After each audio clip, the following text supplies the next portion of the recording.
La asambleísta Berta Patricia Sánchez.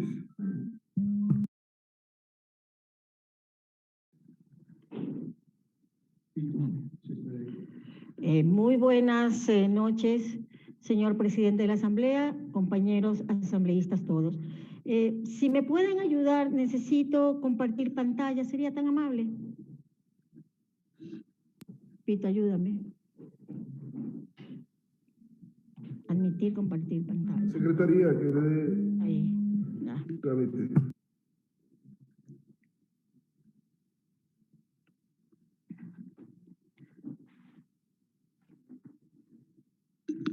Okay. Bien. Nosotros en nuestro despacho, junto con los asesores y con algunos miembros de colectivos por el derecho a la vivienda, colectivos por el derecho a la ciudad, algunas organizaciones barriales de base que están trabajando en el derecho a la vivienda también, hemos revisado la ley y lo que yo voy a hacer es una reflexión muy general en torno a la misma que nos va a permitir avanzar en el procesamiento de esta ley. Nosotros comenzamos revisando lo que es la política de vivienda actual. Y la política de vivienda actual se redefinió en 1992. Radicalmente cambió. En 1992 el asambleísta Almeida nos hacía recuerdos de los últimos programas de vivienda que se construyeron con la antigua política de vivienda que estaba regulada por el Estado y donde el Estado era el que construía y producía la vivienda. En 1992 cambia la política habitacional en el Ecuador y fundamentalmente cambia el rol del Estado en la producción de vivienda.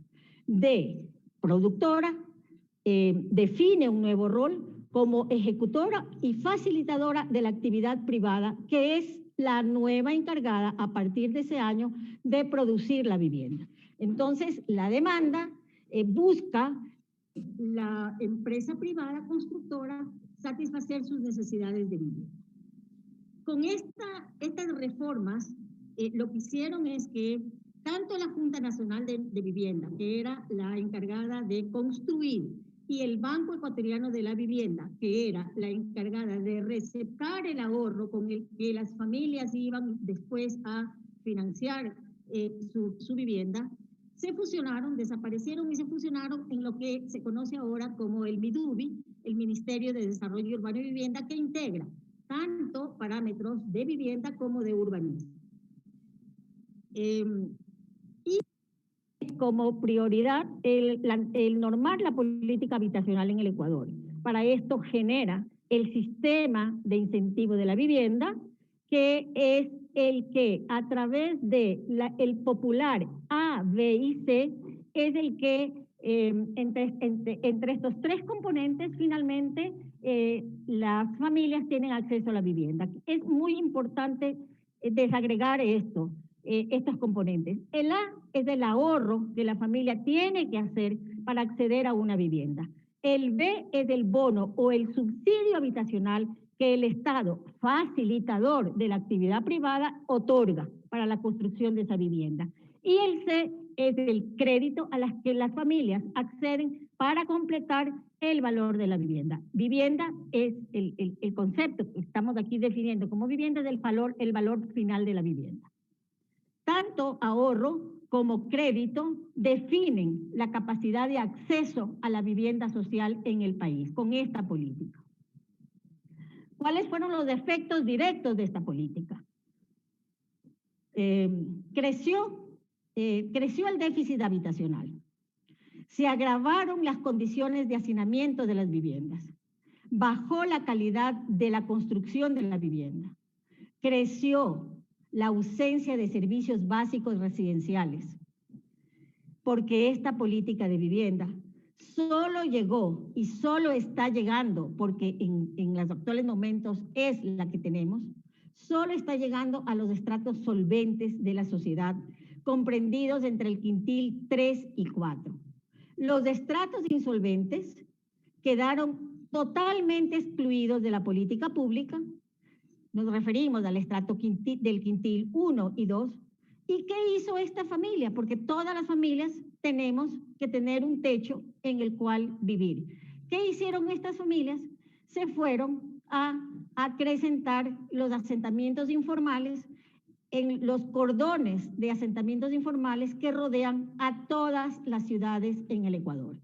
Más en las ciudades más grandes, menos en las ciudades más pequeñas, pero ninguna ciudad del Ecuador está exenta de tener asentamientos urbanos informales producto de familias que no acceden a una vivienda a través de una política pública.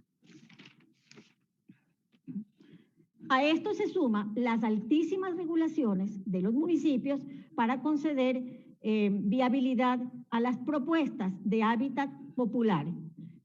Se suman, son dos condiciones básicas.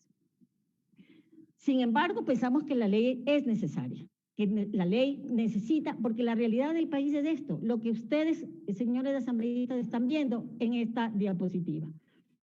El déficit habitacional en Ecuador llega a 3.100.000 viviendas. Un déficit que está en las zonas urbanas y también en las zonas rurales del país. Y que lo podríamos definir en dos grandes formas de expresión de ese déficit. Un déficit cuantitativo, número de viviendas, 600.000 viviendas nuevas que se deben construir porque estas 600.000 no admiten mejoramiento de ningún tipo o son familias que se forman y que requieren una vivienda. Y 2.500.000 viviendas de estas 3 millones que estamos hablando tienen un déficit cualitativo. Eso significa que son viviendas que están 2 millones de ellas construidas con materiales de mala calidad, 1,5 millones de estas carece de servicios básicos como agua potable, alcantarillado, vías de acceso, básicamente esos, y 1 millón de estas viviendas, las familias que las habitan viven en condiciones de hacinamiento. Estas cifras que ya son tremendamente horrorosas, que son tremendamente denigrantes y que muestran las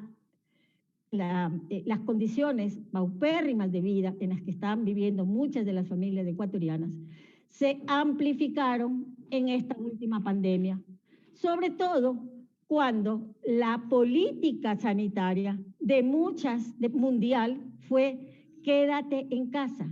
¿En qué casa? Sin pisos, sin techos, casas de 36 metros cuadrados, como un asambleísta dijo, con 6, 7, 8 miembros de la familia. Cuando le decían a la familia, lávate las manos, ¿con qué agua? Si estamos viendo acá que 1,5 millones de viviendas no tienen acceso a agua. En Guayaquil, 200.000 familias que viven en la zona de Monte Sinaí no tienen agua por tubería. Pagan el agua más cara del Ecuador. Pagan el agua más cara que nosotros asambleístas que la estamos pagando. Pagan 5 veces más el costo del agua estas familias, las más pobres de Guayaquil y del Ecuador tal vez. ¿Qué es lo que nosotros pensamos que deberíamos aportar a esta ley de vivienda que la necesitamos? Que es urgente que exista en el Ecuador por las terribles cifras de déficit que ustedes están viendo. El Ecuador necesita una ley de vivienda bajo principios claros. ¿Cuáles son estos? La política de vivienda debe ser tarea del Estado. No puede seguir siendo la vivienda social un emprendimiento ejecutado solamente como proyectos inmobiliarios, porque estamos viendo que justamente el haber dejado que solamente la actividad privada tenga injerencia sobre la producción de vivienda social, cuando sabemos y legítimo es el interés de la empresa privada de ganar, lo que hace es, cuando el mercado regula un servicio, lo que hace es excluir de ese servicio a la gente que no tiene capacidad de pago de ese servicio. Y eso es lo que ha pasado con la ciudad, con el tema de la vivienda. Una política de vivienda que promueva, financie, controle y regule el acceso al suelo, a la vivienda y a los servicios básicos para todos los ecuatorianos. La ley debe ser garante del derecho a la vivienda digna, reconocido en el artículo 30 de la Constitución del Estado. La vivienda no solamente es un derecho constitucional, la vivienda es la madre de los derechos, decimos quienes estamos defendiendo el derecho. Asambleísta, tiene un minuto, por favor.